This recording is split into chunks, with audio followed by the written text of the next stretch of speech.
the moment you accept what is. We don't want to accept what is, because there's always, all emotional pain is a contradiction.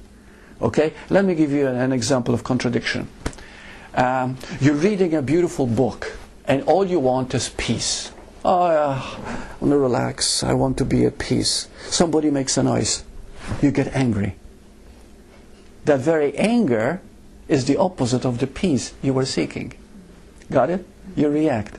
You don't want. So, in other words, whatever we seek and we want, see, we create its opposite. And that's how emotional pain is always a contradiction. But if we find that that peace is not in reading that book, it is in us. No matter what anybody does, no matter what happens on the outside, if we accept it as us at that moment, nothing can shake that peace. You see? But we see it as a situation, as a circumstance.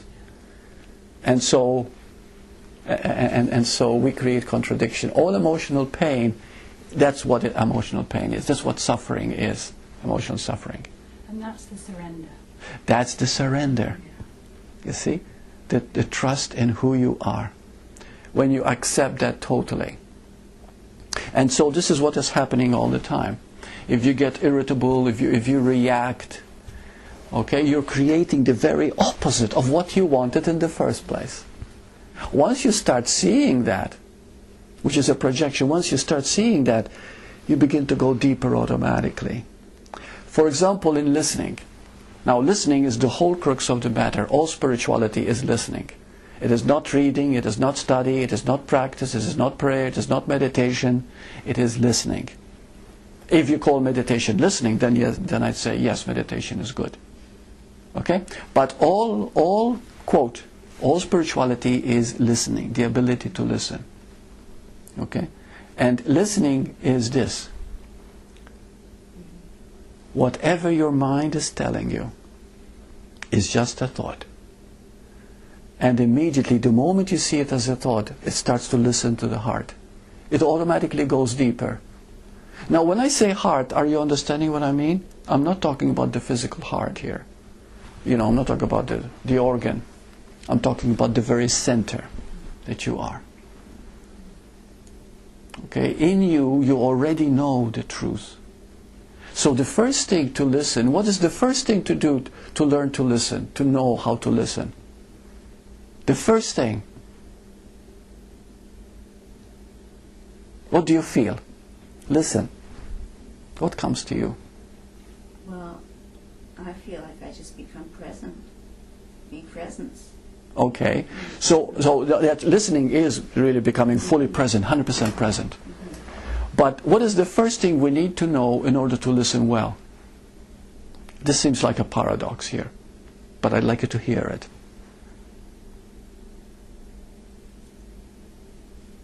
Be still. Yeah, it's true. Be still is the crux of the matter, because listening and be still are the same. Okay? But what do we need to know in order for us to listen really well? Is it engaging all the senses? It's true, it's true. Okay, well, I'll We need to know that we're not our thoughts. We need to know we are not our thoughts. We need to know we're not our thoughts. We need to know something else that we are not. Do we listen well when we realize we never listen? We don't listen. You see? The moment you realize you never really listen, you automatically go deeper. I remember many years ago, I was an avid reader, you know, and I used to love reading metaphysical books, and you name it, astrology, numerology, spiritual. I was very spiritually fascinated, you know, after I met Bhagavan Ramana Maharshi. And everything, I wanted to read everything, because I didn't do it before. You know, I was a physiotherapist and I wasn't in that mode. So I wanted to know everything. And then after years of doing this, I began to regress rather than progress. You know, I began to lose that beauty that I received from Bhagavan. And then I had the first shock. I thought I knew, but all I knew was what I read and what I had studied and what people told me. I really didn't know anything. The moment I realized how ignorant I was open to listening. You see? I was open to receive. See? So this is what has to be done. This is the core of the listening.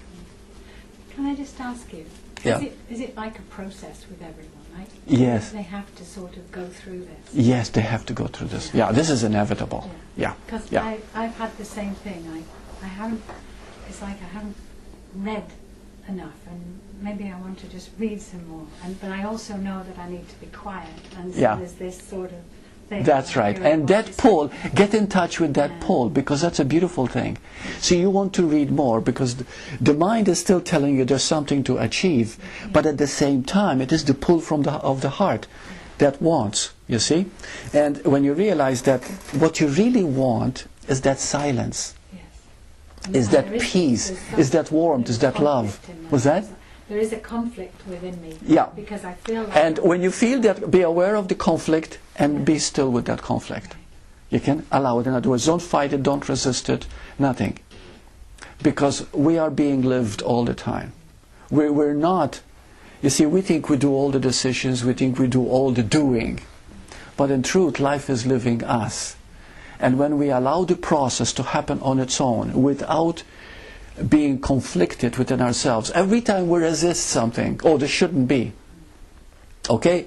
You haven't actually regressed, but in a way you are blocking the very knowledge and being. You see? So all the time accept everything that the me is giving you, whatever. And the moment you allow that and see, yeah, you see how helpless the me is, how ignorant the me is, how fearful it is, and it's okay. You know? And when you allow that, automatically you begin to transcend it only to the extent that you accept it. You see, the moment you begin to think, you know, that's the moment when you actually are losing in touch with that very energy that you are. You see? And that's where humility is so beautiful. Because the moment you think you are something, then you lose the nothing. And if you lose the nothing, you've lost everything. Because the nothing is spirit. You see? So. Hi. So, would you like to ask something? Because I've never seen you before. You're new here.